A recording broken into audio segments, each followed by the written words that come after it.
Hello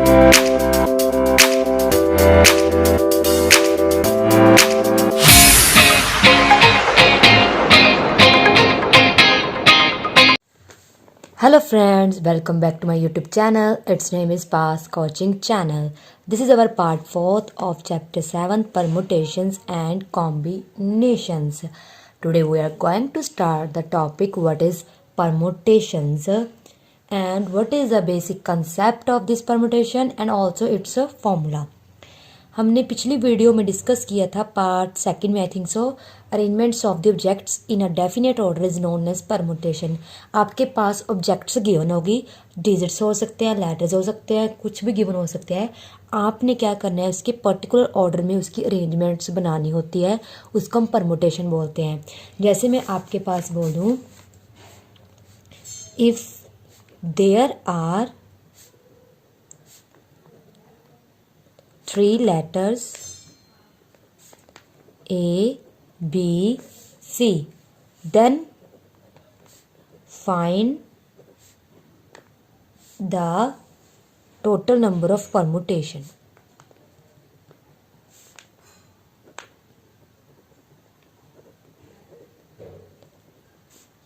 By using 2 letters. आपने क्या करना है, टोटल लेटर्स आपके पास 3 है, ए बी सी, ठीक है ना। तो हमने क्या करना है, इसमें से 2 लेटर्स के इस तरह सेलेक्ट करने की उनके परमुटेशन बना के देनी है। मतलब 2 लेटर्स की, सबसे पहले मैं ए के साथ बी ले सकती हूँ, ए के साथ सी ले सकती हूँ, बी के साथ सी ले सकती हूँ, ठीक है ना। उसके बाद हम क्या कर सकते हैं, इनको उल्ट, बी के साथ ए ले सकती हूँ, सी के साथ ए ले सकती हूँ, सी के साथ क्या ले सकती हूँ, बी। ये होगी परमुटेशंस। मतलब हमने क्या किया, अरेंजमेंट कर दी ऑब्जेक्ट्स की एक डेफिनेटर ऑर्डर में। हमें सबसे पहले बोला गया था टोटल आपके पास 3 लेटर है, जिसमें से आपने यूज सिर्फ 2 लेटर करने हैं। मैंने 2 लेटर से जितने भी वेज बनते थे हमने वो पॉसिबल सब क्या करते बना दिए। जैसे ए के साथ बी ले सकते हैं, ए के साथ सी, जब बी के साथ है, सी के साथ है, बी के साथ सी। समटाइम आपको क्या बोल सकते हैं कि आपका जो फर्स्ट लेटर है वो ए फिक्स है। अगर मेरा फर्स्ट लेटर ए फिक्स होता, इसके बाद या तो मैं ए बी ले सकती हूँ या के ले सकती हूँ, मैं सी ले सकती हूँ। तो आपने क्या करना था यहाँ पे, तो हम क्या करेंगे, जब ए फिक्स था तो साथ में बी या सी ले सकते हैं। एक चीज़ और, यहाँ पे आपने क्या बनाना था, टोटल नंबर बनाने पर यूजिंग 2 डिफरेंट लेटर्स लिख लो, डिफरेंट लेटर्स, बिकॉज हमने डिफरेंट लेकर ही उनकी परमुटेशन बनानी थी। अगर सेम होती तो वो मैं आपको बनाती हूँ। जैसे मैं ए के साथ ए ले सकती हूँ, बी के साथ बी, सी के साथ सी, ए के साथ बी, ए के साथ सी, बी के साथ ए, बी के साथ सी, सी के साथ ए, सी के साथ बी, ठीक है ना। तो फिर आपकी जो परमुटेशन है कुछ इस तरह से बनती। यहाँ पे हमें बोला गया था दोनों डिफरेंट लेटर्स लेने हैं, तो हमारी टोटल कितनी बन गई, 6 परमुटेशन बन गई। और यहाँ पे हमारी कितनी बन गई, टोटल 9 परमुटेशन। अगर हमें यहाँ पे कोई कंडीशन ना गिवन होती डिफरेंट लेटर्स की, तो हम यहाँ पे लिखेंगे हमारे जो टोटल नंबर ऑफ परमुटेशन, मतलब हमारी टोटल अरेंजमेंट कैसे आ गई। जब से हमने दो डिफरेंट लेटर्स की अरेंजमेंट करी तो वो आ गई हमारे पास 6, और यहाँ पे कितनी आ गई 9। अगर आपको पूछा होता कि सिर्फ आपने नंबर ऑफ परमुटेशन बनाना 2 लेटर को यूज़ करके, मतलब डिफरेंट की बात ना की होती, तो यहाँ पे टोटल नंबर ऑफ परमुटेशन क्या आती, हमारी 9 आती। अगर यहाँ पे कोई कंडीशन मेंशन ना होती, बट ऊपर कंडीशन एक मेंशन थी, आपने क्या लेने, डिफरेंट लेटर लेने हैं, तो हमारे ओनली 6 परमुटेशन रह गए थे। जैसे हमारा अब ये क्वेश्चन है, write down all the permutation. Permutation मतलब टोटल नंबर ऑफ जितनी अरेंजमेंट, जितने वेज बन सकते हैं किसको यूज़ करके, इंग्लिश अल्फ़ाबेट के वोवल्स को, ए ई आई ओ यू को, मतलब टोटल हमारे पास 5 वोवल्स है, उनको यूज़ करके हमने परमुटेशन बनानी है। कंडीशन क्या गिवन है हमें, एक तो टेकिंग 3 एट ए टाइम, आपने सिर्फ 3 ही यूज़ करने एक टाइम में, एंड स्टार्टिंग विद ए। तो जैसे कि हमने क्या 3 बनाने हैं ना, तो पहले मैंने ये कर दिया। अब यहाँ पे उन्होंने कर दिया कि ए आपका फिक्स है। तो देखो अब हम हमारे पास क्या क्या हो सकती है, ए के साथ मैं क्या ले सकती हूँ, ई आई, इसका ऑपोजिट आई, ई भी तो ले सकते हैं ना, बस हमारी ए फिक्स है। ए के साथ अब हम क्या ले सकते हैं, एक बार ई ओ, तो ई के साथ ओ, बस आप ए फिक्स रखो। अब मैंने ए तो फिक्स है, मतलब इसको तो लेना है। अब इसमें चॉइसेस है, एक बार ई के साथ मैंने आई ले ली तो इसका रिवर्स भी ले लिया, एक बार ई के साथ ओ लेंगे, ओ के साथ ई भी लेंगे। अब ई के साथ हम क्या ले सकते हैं, यू भी तो ले सकते हैं। अब यू ई दोनों, मतलब आपने इन वोवल्स में ही कोई वोवल्स सेलेक्ट करना है और उससे आपने क्या बनाना है, परमुटेशन बनानी है। बस आपका फर्स्ट ए फिक्स है, पीछे आप कुछ भी ले सकते हो। एंड नेक्स्ट अब हम क्या करेंगे, ई तो हमने यूज़ कर लिया। अब हम क्या करेंगे, आई के साथ एक बार ओ लेंगे और एक बार आई के साथ हम यू ले लेंगे, तो इसका रिवर्स, तो ये भी हो गया। अब ओ के साथ यू, यू के साथ ओ, तो हमने सभी पॉसिबिलिटी, पहले तो ए फिक्स था, एक बार ई फिक्स करके जितने लेटर ले सकते थे ले ले, आई ओ यू, फिर आई फिक्स करके जितने लेटर लिख सकते थे वो लिख लिए, फिर ओ फिक्स करके जितने लेटर लिख सकते थे वो लिख लिए, उनका रिवर्स भी साथ में लिख लेना है। तो टोटल कितनी बन गई, 1 2, टोटल हमारी बन गई यहाँ पे जो है 12। तो हम लिखेंगे टोटल नंबर ऑफ परमुटेशंस कितनी आ गई, 12। मतलब हमने जो अरेंजमेंट कर दी विद डेफिनेट ऑर्डर, ऑर्डर मतलब हमें क्या बोला गया था, ए के फिक्स रखना है फर्स्ट पर एंड 3 लेटर्स ही लेने हैं। तो हमारा ऑर्डर जो था फिक्स था, ए क्या स्टार्टिंग में फिक्स है एंड जो आपने लेनी सिर्फ 3 ही लेनी है। तो इससे आपकी परमुटेशन जो है टोटल 12 बन गई। मतलब अरेंजमेंट्स हम कितनी बना सकते हैं, तो टोटल पॉसिबिलिटीज जो कि अकॉर्डिंग टू गिवन कंडीशन, तो उसको हम बोलते हैं total number of permutation with definite order. Now next है इसकी नोटेशन। जैसे आपके पास जो एन एंड आर है, मतलब दो आपके पास पॉजिटिव इंटीजर इस तरह से हो गए, जो आर की वैल्यू है 1 के इक्वल, जब 1 से बड़ी एन से छोटी। Then number of all permutation आपने फाइंड करनी हो एंड डिस्टिंक्ट थिंग्स, आपके पास टोटल जो एन डिस्टिंक्ट थिंग्स होनी चाहिए, मतलब रिपीट नहीं होना चाहिए। टेकन और एट ए टाइम, मतलब आपने उसमें से कितनी सेलेक्ट करनी है एक टाइम में, तो उसको किस सिंबल से डिनोट करते हैं, पी एन कोमार, मतलब जितनी टोटल थिंग्स है उसमें से कितनी सिलेक्ट करनी है, पी एन आर और एन पी आर, मतलब आपने परमुटेशन जो बतानी है, number of permutation from N, ठीक है ना, taken R at a time. जैसे आपने ये एग्जांपल की थी ना, ए ई आई ओ यू, ये ए ई आई ओ यू थी हमारी एन, कितनी थी टोटल 5, बिकॉज ये सभी डिस्टिंक्ट हमें गिवन थी जो ऑब्जेक्ट से थिंग्स होती हैं। अब आर हमने यहाँ पे बोला गया था कितनी लेनी है, टेकिंग 3 एट ए टाइम, हमने सिर्फ 3 ही लेनी है। तो इसकी जो परमुटेशन हम निकालेंगे तो क्या निकालेंगे, यहाँ पे इसको ऐसे भी लिख सकते हो और आप क्या है ऐसे भी लिख सकते हो, मतलब 5 में से 3 क्या है सेलेक्ट कर रहे हैं। बट साथ में हमें ये भी कंडीशन की गई थी स्टार्टिंग विद ए, मतलब जो आपका ए है वो क्या है फिक्स है। तो इसके लिए एक स्पेशल फॉर्मूला आएगा, वो हम अलग से करेंगे। सिर्फ मैंने इतना की बताया है कि अगर आपको टोटल ऑब्जेक्ट्स थिंग्स गिवन हो उसमें आपने कितने लेने हैं, तो इसको आप क्या करोगे 5p3, ये बन गया इसका formula. Now we are going to discuss the theorem first related with permutation. Let n and r be the positive integer. ये तो मैंने बताया था ना, टोटल एंड डिस्टिंक्ट जो थिंग्स होगी उसमें से जब आप r ने सेलेक्ट के कितनी आपने लेनी है इसमें से, तो जो r की वैल्यू है, मतलब आप जो r है, मतलब अगर आपके पास टोटल 10 थिंग्स है, ठीक है ना, या तो आप पूरी की पूरी सिलेक्ट कर सकते हो या उससे कम सिलेक्ट कर सकते हो। तो मतलब या तो 1 कर सकते हो या 1 से ज़्यादा, और लेस देन इक्वल टू 10 होगी जितनी भी आपको गिवन होगी। देन उसका आपको डायरेक्ट फॉर्मूला ये आपको गिवन दिया गया है, क्या होता है N N minus 1 N minus 2 up to N minus R minus 1। अब ये फॉर्मूला, ये रिजल्ट बना कैसे, आओ देखते हैं।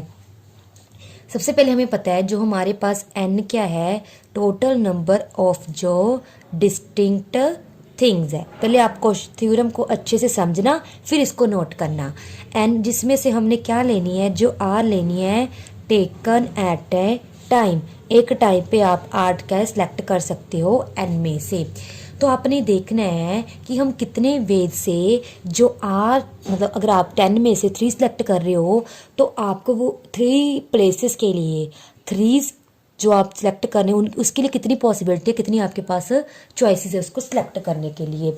जैसे मैं कह सकती हूँ, अगर मैं आपने आर टर्म सेलेक्ट करनी है, जैसे अगर मैं फर्स्ट प्लेस को ले देखो, फर्स्ट प्लेस मतलब जो आर में से, जैसे हम लेते हैं 1 2 3 up to last term R है, तो मैं तो अब देखिए जब मैं फर्स्ट सेलेक्ट करूंगी तो फर्स्ट के लिए तो एन पूरी पड़ी होगी ना। जैसे अगर मैं बोल दूं आपके पास 1 से लेके 8 डिजिट है, उसमें से आपने कोई एक नंबर सेलेक्ट करना है, तो आप इसमें से कोई भी कर सकते हो, मतलब 8 में से उस पहले नंबर को सिलेक्ट कर लिया, आपके पास 8 चॉइसेस पड़ी हैं, तो आप 8 चॉइसेस में सेलेक्ट करोगे ना। तो मैं लिख दूंगी अगर मैं फर्स्ट प्लेस के लिए कोई चीज़ सेलेक्ट करना चाहूँगी आउट ऑफ n, तो मेरे पास n चॉइस n वेज ही रहेंगे। अब बारी आती है सेकंड प्लेस के लिए। अगर आपने सेकंड प्लेस के लिए देखना है, अब जब मैं सेकंड प्लेस के लिए देखूंगी, फर्स्ट की जो सिलेक्शन हो चुकी है, तो मतलब n में से एक जो मेरी आइटम है वो कम होगी, तो पीछे कितनी रहेगी टोटल n-1। तो दूसरे के लिए n-1 वेज रहेंगे, मतलब n-1 चॉइसेस। एंड फिर सिमिलरली थर्ड प्लेस के लिए बस एक कम होता जाएगा। जब मैंने आपको बोला कि आपने इसमें से कोई एक नंबर सेलेक्ट करना है, तो आपके पास 8 चॉइसेस थी। अब आपने वो सिलेक्ट कर लिया, इसमें से एक नंबर कम हो गया, कोई भी हो सकता है। जब आप दूसरा नंबर सेलेक्ट करने जाओगे तब आपके पास 7 चॉइसेस रह जाएगी। तीसरा नंबर सेलेक्ट करने जाओगे तो 6 चॉइसेस रह जाएगी। तो हम इसको ऐसे लिखेंगे कि अब मेरे पास n-2 वेज चॉइसेस रह गई। पहले हमारे पास n टोटल थिंग्स थी, उसमें तो हमारी चॉइसेस भी n थी, उसमें से एक कम कर दी बिकॉज सिलेक्ट हो चुकी है। तब हमारे पास सिर्फ n-1 वेज रह गए। क्यों? बिकॉज हमारे पीछे जो है n-1 थिंग्स ही रह गई, आइटम्स रह गई, तो हम उसमें से सिलेक्ट करेंगे। थर्ड, जब हमारी 2 बाहर निकल चुकी हैं तब हमारे पास सिर्फ n-2 क्या रह गई थी, टर्म्स रह गई थी। तो उस n-1 टर्म्स में से आपने आइटम में से क्या करना था, सिलेक्ट करना था। तो n-1, फिर आपके पास एक कम रह गई n-2। अब देखिए जो मेरी पहली 3 प्लेसेस थी, पहले पे n आ गया, दूसरे पे n-1, तीसरे पे n-2 वे। तो इस तरह से हम करते जाएंगे। मैं r-1 प्लेस पे पहुंच गई। अगर आप कुछ देखो, जैसी मेरी प्लेस बढ़ती है तब मेरा उसमें से एक वेज कम हो जाता है। जैसे मैं सेकंड प्लेस पे थी तब मेरा n-1, मतलब यहाँ पे सेकंड है तो n-1 आया, यहाँ पे थर्ड है तो n-2, मतलब जितना नंबर यहाँ पे होता है उतना एक कम यहाँ पे होता है, मतलब n तो पक्का आएगा। जनरलाइज कर रहे हैं हम माइनस। अब r-1 प्लेस है, अब यहाँ पे हम क्या करेंगे, r-1 प्लेस पे यहाँ पे क्या आ जाएगा, जितना नंबर यहाँ पे होता है उसमें एक कर देंगे कम, तो मतलब ये बन जाएगा -r-2 + 2, तो जिसको आप ऐसे भी लिख सकते हो। कोशिश करिए समझने की। जितनी प्लेस की वैल्यू पूछी होती है उससे हमारा एक वेज कम होता जा रहा है। यहाँ पे सेकंड था तो -1 हो गया, थर्ड था तो -2 हो गया, अब r-1 है, जैसे यहाँ पे 3 इसको मैं 3-1 लिख सकती हूँ, इसको मैं 2-1। तो सिमिलरली जो नंबर था उसमें से मैंने -1 कर दिया, जब इसमें से माइनस कॉमन करेंगे तो ये आ गया। तो मतलब जो मेरा rth प्लेस होगा उस पर कितनी चॉइसेस रह जाएंगी, तो वही हम सेम प्रोसेस करेंगे। n- जितना नंबर यहाँ पे है उसमें से एक कम करके हम यहाँ पे लिख देंगे। ब्रैकेट पानी जरूरी है, ठीक है ना। तो मतलब अब मैं आपको बताती हूँ। अब देखिए मैंने लिख लिया first second third so on, last पे मैंने 2 टर्म लिख दी। हमने r टाइम सेलेक्ट करनी थी। r आइटम सबसे पहले फर्स्ट के लिए हमारे पास n चॉइसेस, सेकंड के लिए n-1, थर्ड के लिए n-2, लास्ट पे n-r-2, फिर लास्ट पे हमारा आ गया था r-1। तो हमें पता चल गई जो टोटल नंबर ऑफ परमुटेशंस हैं किसकी, सिलेक्टिंग किसकी करनी है हमने, r की, तो वो क्या आएगी n × n-1, n-2 so on. Last पे मैं सिर्फ ये वाली टर्म लिख रही हूँ। लिखने पे आप कोई भी लिख सकते हो, बस एक एक टर्म कम करके लिखते रहो। तो ये हमारा जो रिक्वायर्ड फॉर्मूला था NP-R का वो हमने प्रूफ कर दिया। इसको आप अगर समझना हो तो मैं एग्जांपल के थ्रू समझाती हूँ। जैसे मेरे पास टोटल क्या है 1 2 3 4 5 6, n मेरे पास 6 है, जिसपे से मैंने r क्या है 3 सेलेक्ट करने हैं। अब फर्स्ट के लिए देखो कितनी चॉइसेस है, फर्स्ट का तो 6 के 6 नंबर पड़े हैं, कोई मर्जी आप ले सकते हो। तो मैंने कोई भी ले लिया, मतलब इसके पास टोटल 6 वेज है, मतलब कोई भी इसमें से एक पिक कर सकता है। सपोज इसमें से हमने कोई एक पिक कर लिया तो पीछे कितने रह जाएंगे, 5 वेज रह जाएंगे। एंड जो हमें थर्ड सेलेक्ट करना है उसके लिए हमारे पास कितने रह जाएंगे, 4 वेज रह जाएंगे। तो जैसे जैसे मेरी प्लेसेस आगे बढ़ती जा रही है, फर्स्ट से सेकंड, सेकंड से थर्ड, तब जो मेरा एन है वो एक एक कम होता जा रहा है। नीचे जो आपकी आर है, आर होती है प्लेसेस, जैसे मेरी फर्स्ट थी, फिर सेकंड, फिर थर्ड। जैसे जैसे आपकी प्लेस बढ़ रही है, जो आप टर्म सेलेक्ट कर रहे हो आपकी बढ़ रही है, वैसे वैसे जो आपकी एन है, जो टोटल थिंग्स है वो कम होती जाएगी।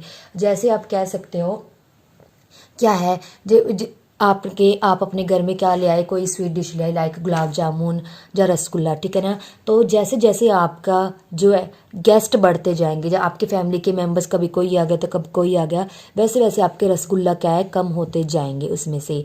मतलब जैसे मैं बोल दूँ आपके पास टोटल क्या है 10 रसगुल्ला है या 10 गुलाब जामुन है, उसमें से आपने क्या करने हैं, आपके घर पे मेंबर कितने हैं, 4 मेंबर है, तो पहला जो मेंबर आएगा उसके लिए कितनी चॉइसेस है, आपके पास उसके लिए 10 की 10 चॉइसेस है। मतलब आप उस 10 जो है रसगुल्ले में से चाहे वो कोई भी ले सकता है, ठीक है ना। बट आपने ये कहा हुआ है कि आपने एक ही खाना, एक से ज़्यादा नहीं खाना, ठीक है ना, फिर कंडीशन चेंज हो जाएगी।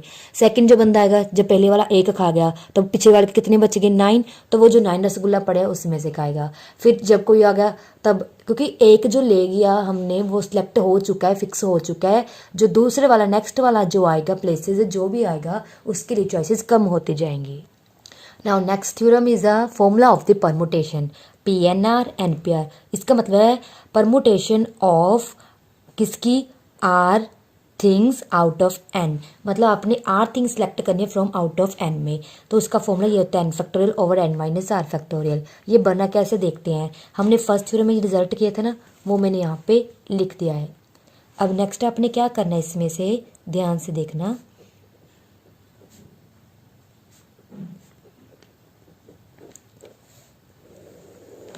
मैं यहाँ पे कुछ टर्म्स की मल्टीप्लाई करूँगी, किसके, ये r-1 तक है ना।